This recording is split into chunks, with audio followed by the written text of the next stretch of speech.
அன்புள்ள ஆண்டவரே,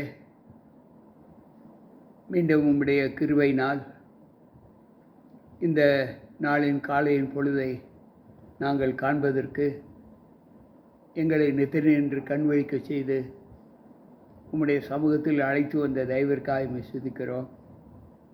இந்த நாளில் வந்திருக்கின்ற ஒவ்வொருவரோடும் உம்முடைய கிருபை, உம்முடைய சமாதானம் தங்கியிருந்து எங்களை பாதுகாத்து வழி நடத்தும். எல்லாம் வல்ல ஆண்டவர் இயேசு கிறிஸ்துவின் நாமத்தில் ஜெபிக்கிறேன் நல்ல பிதாவே, ஆமென். அன்பு பிள்ளைகளே, மீண்டும் கர்த்தருடைய வார்த்தைகளை கேட்பதற்கு தேவன் நம்மை அழைத்து வந்த தயவிற்காய் ஆண்டவருக்கு நன்றிகளை ஏறெடுத்து வந்திருக்கின்ற உங்கள் அனைவருக்கும் இந்த செவ்வாய்க்கிழமையின் காலையின் வாழ்த்துக்களை தெரிவித்துக் கொள்கிறேன். கர்த்தர் நம்மோடு இருப்பாராக.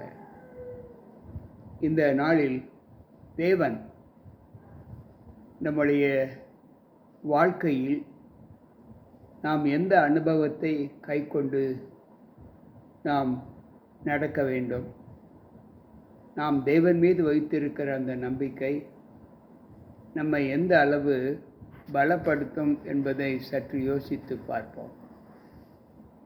அந்த பலன் நம்மிலே எந்த அளவு செயல்படுகிறது என்பதை யோசித்து பார்த்து, இன்றைக்கு அவர் நம்மோடு பேசுகிற அந்த சத்திய வார்த்தைகள் நம்மை ஆண்டவருக்குள் எப்படி பலப்படுத்துகிறது என்பதை யோசித்து பார்ப்போம். ரோமரின் புஸ்தகம் 15வது அதிகாரத்தில் இந்த நாளின் சத்திய வார்த்தைகளை நாம் தெரிந்து கொள்வதற்கு எடுத்துக்கொள்ளப் போகிறோம்.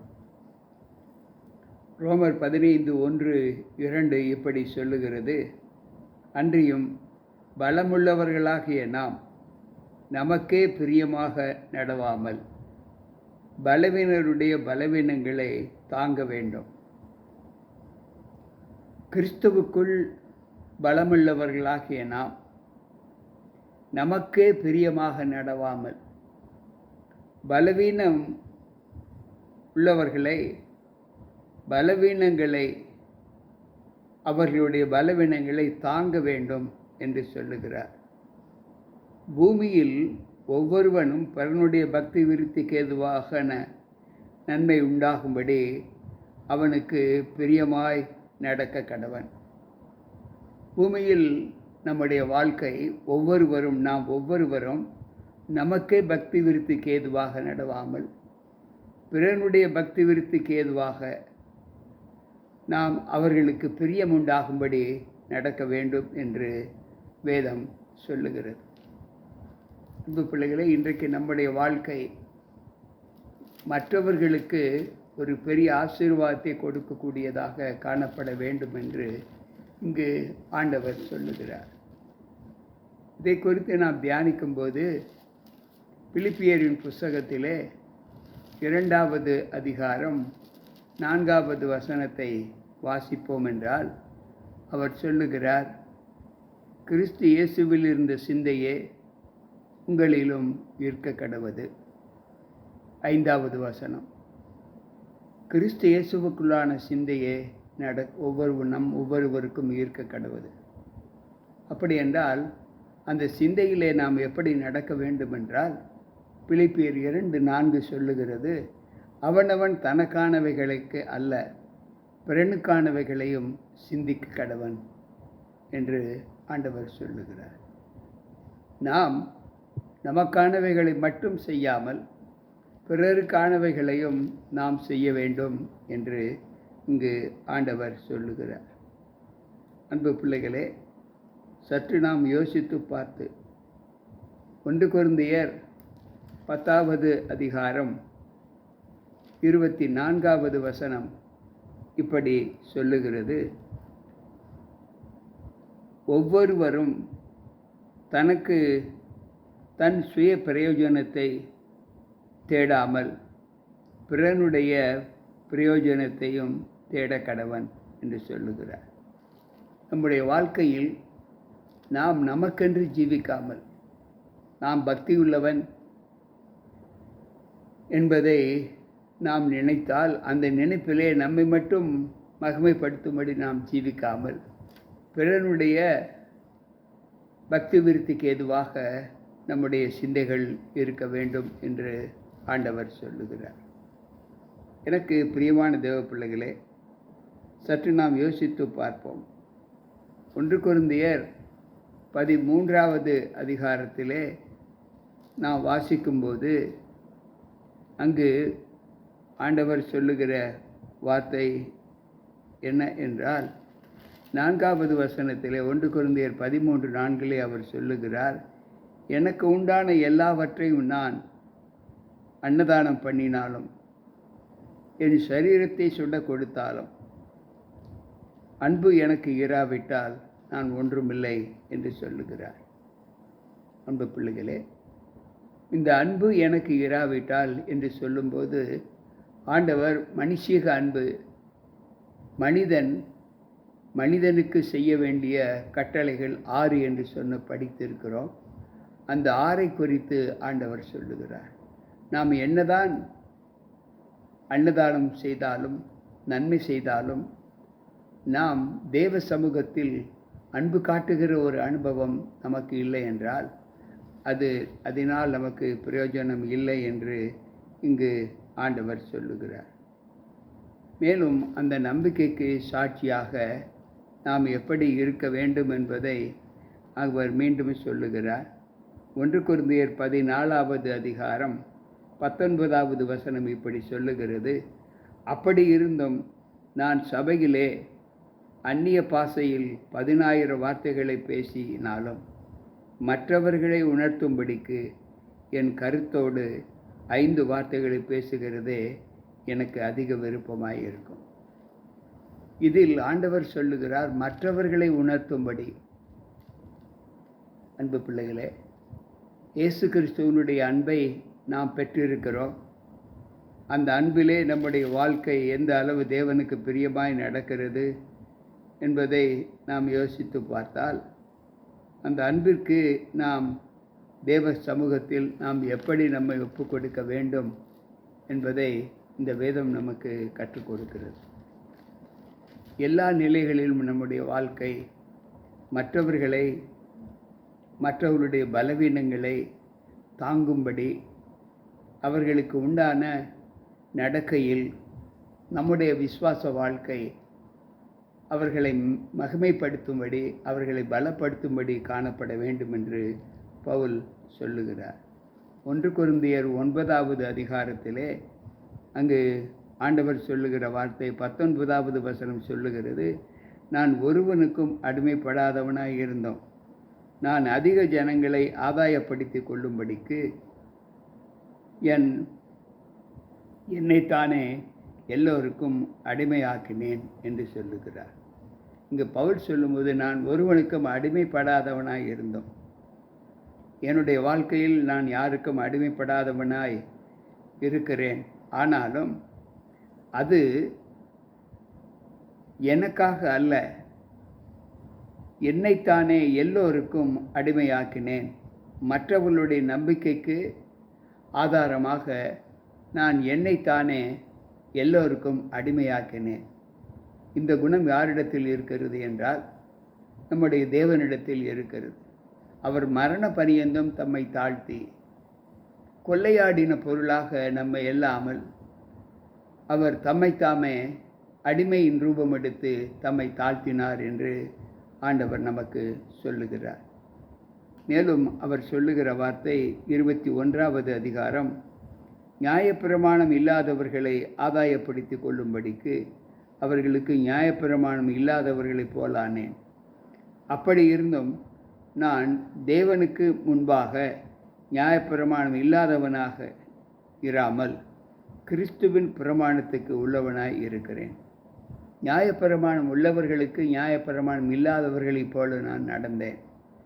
உள்ளவர்களுக்கு நியாயப்பிரமாணம் உள்ளவர்கள் போல நடந்தேன். ஆனாலும் அந்த நடத்தை மற்றவர்களை ஆதாயப்படுத்தி கொள்ளும்படி என்னுடைய நடத்தை, என்னுடைய பிரமாணம் இருக்க வேண்டும் என்று ஆண்டவர் சொல்லுகிறார். இந்த ரோமரின் புஸ்தகத்திலே நாம் கற்றுக்கொண்ட பாடம் என்ன என்றால், எந்த சூழ்நிலையிலும் நம்முடைய கிறிஸ்துவ வாழ்க்கையில் நாம் மற்றவர்களை மகிமைப்படுத்தும்படி மட்டும்தான் நம்முடைய வாழ்க்கை காணப்பட வேண்டும் என்று இங்கு ஆண்டவர் சொல்லுகிறார். எனக்கு பிரியமான தேவ பிள்ளைகளே, சற்று நம்முடைய வாழ்க்கையை நாம் யோசித்து பார்க்கும்போது அவர் சொல்லுகிற ஒரு வார்த்தை, ரோமர் 15வது அதிகாரம் 13வது வசனத்தில் அவர் சொல்லுகிறார், பரிசுத்த ஆவியின் பலத்தினாலே உங்களுக்கு நம்பிக்கை பெருகும்படி நம்பிக்கையின் தேவன் விசுவாசத்தினால் உண்டாகும் எல்லாவித சந்தோஷத்தினாலும் சமாதானத்தினாலும் உங்களை நிரப்புவாராக. பரிசுத்த ஆவியின் நாமத்தினாலே நமக்கு நம்பிக்கை பெருகும்படிக்கு நம்பிக்கையின் தேவன் விசுவாசத்தினால் உண்டாகும் எல்லாவித சந்தோஷத்தினாலும் சமாதானத்தினாலும் உங்களை நடத்துவார் என்று இந்த வார்த்தை நமக்கு சொல்லுகிறது. அன்பு பிள்ளைகளை, இன்றைக்கு நம்முடைய வாழ்க்கையில் நாம் எப்படிப்பட்ட விசுவாச வாழ்க்கையில் நாம் பெருகி இருக்க வேண்டும்? ரோமர் 15:3 அவர் சொல்லுகிறார், கிறிஸ்துவ நமக்காக பிரியமாய் நடவாமல் உம்மை நித்திய நிந்திக்கிறவர்களுடைய நிந்தைகள் என் மேல் விழுந்தது என்று எழுதியிருக்கிறபடியே நடந்தார். கிறிஸ்துவ நடக்கை எப்படி இருக்கிறது என்றால், கிறிஸ்து தமக்கே பிரியமாய் நடவாமல் நம்மை நிந்திக்கிறவர்களுடைய நிந்தைகள் என் மேல் விழுந்தது என்று எழுதியிருக்கிறபடி நடந்தார் என்று இங்கு வேதம் சொல்லுகிறது. அன்பு பிள்ளைகளே, சற்று நம்முடைய வாழ்க்கையை நாம் யோசித்து பார்த்தால், எரேமியாவின் புஸ்தகத்திலே 14வது அதிகாரம் 8வது வசனம் இப்படி சொல்லுகிறது, தேவ வார்த்தைகளிலே நாம் ஆண்டவரோடு களிப்புற்றிருக்கிற அந்த மகிமையின் பிரசன்னம் நம்ம எப்படி பலப்படுத்தி காண்பிக்கிறது என்பதை நாம் யோசித்து பார்த்தால், எரேமியா 14:18 இப்படி சொல்லுகிறது, நான் வெளியே போனால் இதோ பட்டயத்தால் கொல்லப்பட்டவர்கள் நகரத்தில் வந்தால், இதோ பஞ்சத்தால் விழுந்து இருக்கிறவர்கள் தீர்க்கதரிசிகளும் ஆசாரியர்களும் ஒன்றும் அறியாமல் தேசத்தில் அலைகிறார்கள் என்று இந்த வார்த்தைகள் அவர்களுக்கு சொல்லு என்று சொல்லுகிறார். நான் வெளியே போனால் ஏதோ பட்டயத்தால் கொல்லப்பட்டவர்களும் பஞ்சத்தால் வருத்தப்பட்டவர்களும் தீர்க்கதரிசிகளும் ஆசாரியர்களும் ஒன்றும் அறியாமல் தேசத்தில் அலைகிறார்கள் என்று இந்த வார்த்தைகள் அவர்களுக்கு சொல்லு என்று சொல்லுகிறார். அன்பு பிள்ளைகளே, தேசத்தினுடைய ஜீவிதத்திலே நம்முடைய நடத்தை எப்படி இருக்க வேண்டும் என்பதை ஆண்டவர் நமக்கு வெளிப்படுத்தி காண்பிக்கிறார். யோவேலின் புஸ்தகத்தை நாம் வாசிக்கும்போது, யோவேல் 3வது அதிகாரம் அங்கு 16வது வசனம் இப்படி சொல்லுகிறது, தேவ சமூகத்தில் நாம் வாழ்கிற அந்த வாழ்க்கையின் காலங்களை ஆண்டவர் நமக்கு எப்படி ஒப்பிட்டு பார்க்கிறார். யோவேல் 3வது அதிகாரம் 16வது வசனம், கர்த்தர் சீயோனிலிருந்து கர்ஜித்து எருசலேமிலிருந்து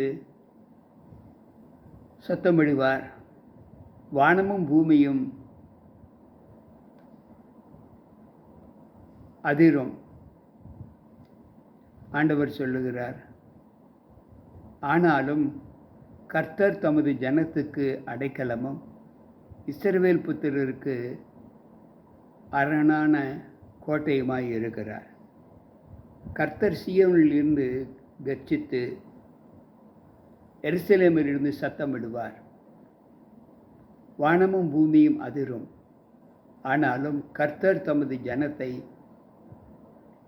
அடைக்கல பட்டணமாக காத்து இஸ்ரவேல் புத்திரருக்கு அங்கு அரணும் கோட்டையுமாய் இருக்கிறார் என்று வேதம் சொல்லுகிறது. அவருடைய நடத்தை அவருக்கு பிரியமாய் இல்லாமல் பக்தியில் நாம் விருத்தி அடைய வேண்டும் என்ற நம்பிக்கையிலே அவர் நமக்கு பிரியமாய் நடக்கிறார். அன்பு பிள்ளைகளே, வேதம் சொல்லுகிற வார்த்தை எந்த அளவு நாம் தேவனுக்குள் மகிமைப்படுத்தி இருக்கிறோம் என்பதை யோசித்து பார்ப்போம். இந்த வார்த்தையின் ஜீவிதங்கள், கர்த்தருக்குள் நாம் படுகிற பிரயாசங்கள் எந்த அளவு இருக்கிறது என்பதை சற்று யோசித்து பார்த்து, ஒவ்வொரு நாளும் நாம் தேவனோடு படுகிற பிரயாசங்களின் பலன் நம்மை ஆண்டவருக்குள் எப்படி மகிமைப்படுத்துகிறது என்பதை நாம் இந்த நாளில் கற்றுக்கொண்டோம்.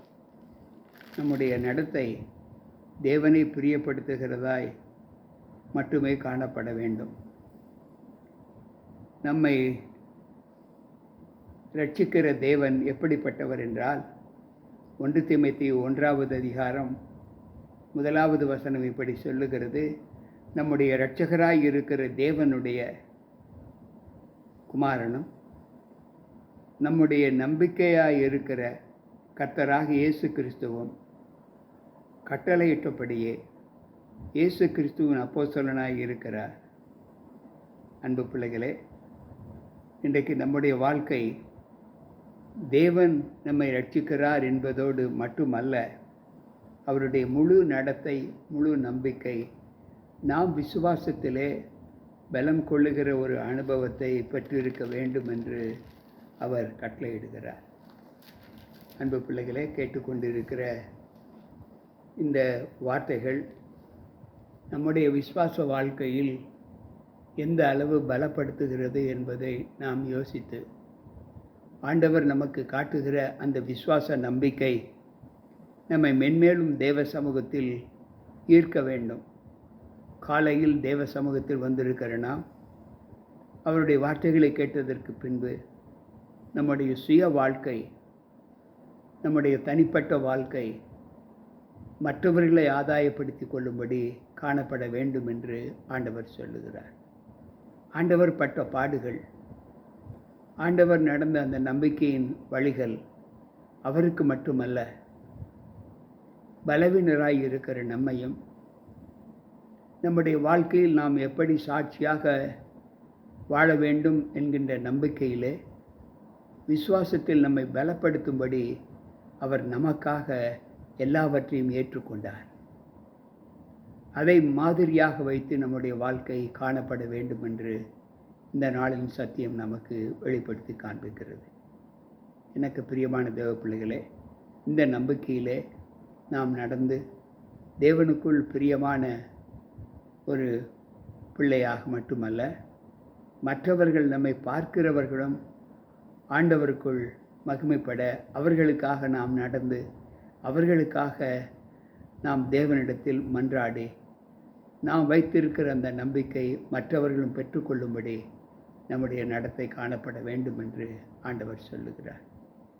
கேட்டுக்கொண்டிருக்கிற அன்பான பிள்ளைகள், நீங்களும் நானும் அந்த நடத்தையில் ஆண்டவரோடு இணைந்து அவருக்கு பிரியமானவைகளை செய்ய, மற்றவர்களுக்கு பிரியமான செய்ய நம்ம ஒப்பு கொடுப்போம், ஜெபிப்போம்.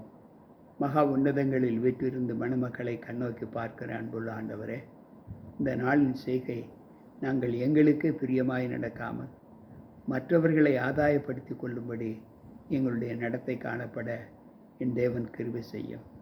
அவனவன் தனக்கானவைகளுக்கு அல்ல பிறனுக்கானவைகள் நோக்க கடவன் என்று சொன்னீரே, அந்த வார்த்தையின்படி எங்களுடைய நடத்தை இருக்க கிருபை செய்யும். கேட்டுக்கொண்டிருக்கிற ஒவ்வொரு பிள்ளைகளும் இந்த சத்தியத்திலே நடக்க கிருபை செய்யும். மீட்பர் இயேசு கிறிஸ்துவின் நாமத்தில் ஜெபிக்கிறேன் நல்ல பிதாவே, ஆமென். அன்பு பிள்ளைகளே, கேட்ட சத்திய வார்த்தைகள் நம்மை விசுவாசத்தில் பலப்படுத்தும் என்று நான் கர்த்தருக்குள் நம்புகிறேன். மீண்டும் நாளை சந்திப்போம். உங்கள் போதகர் ஜி.கே. ராபர்ட். கர்த்தர் நம்மோடு இருப்பாராக. ஆமென்.